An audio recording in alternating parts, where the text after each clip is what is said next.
দিঘির ঘাটে কুকুরকে তুলে দিল কুমিরের মুখে। বিস্তারিত অংশ নিয়ে জননী টেলিভিশন ডেস্ক রিপোর্টের সঙ্গে আছি আমি, হাবিবাংশী। বাগেরহাটের ঐতিহাসিক খান জাহান আলী রহমতুল্লাহ মাজারের দিঘির ঘাটে ঘটে যাওয়া একটি লোমহর্ষক ভিডিও এখন সামাজিক যোগাযোগ মাধ্যমে ভাইরাল। ভিডিওতে দেখা যায় দিঘির পাড়ে থাকা একটি অসহায় কুকুরকে মুহূর্তেই ঝাপটে ধরে পানির গভীরে নিয়ে যাচ্ছে বিশাল আকার একটি কুমির। এই দৃশ্য দেখে শিউরে উঠেছেন নেটিজেনরা।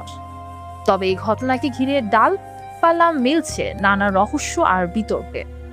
সামাজিক যোগাযোগ মাধ্যমে অনেকেই দাবি করছেন কুকুরটিকে পা বেঁধে পরিকল্পিতভাবে কুমিরের খাবার হিসেবে দিঘির পানিতে ফেলে দেওয়া হয়েছে।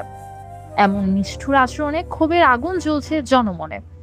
অনেকের প্রশ্ন, আজ একটি কুকুরকে এভাবে জীবন দিতে হলো, পর্যাপ্ত নিরাপত্তা না থাকলে কাল কি কোনো মানুষ বা পর্যটকের ভাগ্যেও এমন কিছু ঘটবে না? তবে মাজারের খাদেমরা এ পরিকল্পিত হত্যার দাবি অস্বীকার করেছেন।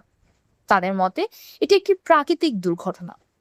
কিন্তু সাধারণ মানুষ এই ব্যাখ্যায় সন্তুষ্ট নন। তারা বলছেন দিঘির চারপাশে পর্যাপ্ত বেষ্টনী বা নিরাপত্তা না থাকায় যে কেউ যে কোনো সময় দুর্ঘটনার শিকার হতে পারে। এই ঘটনায় প্রশাসনের নীরবতা নিয়েও প্রশ্ন তুলেছেন অনেকে। এটি কি শুধু শিকারী প্রাণীর সহজাত প্রবৃত্তি, নাকি এর পেছনেও লুকিয়ে আছে কোনো মানুষের পৈশাচিক লালসা?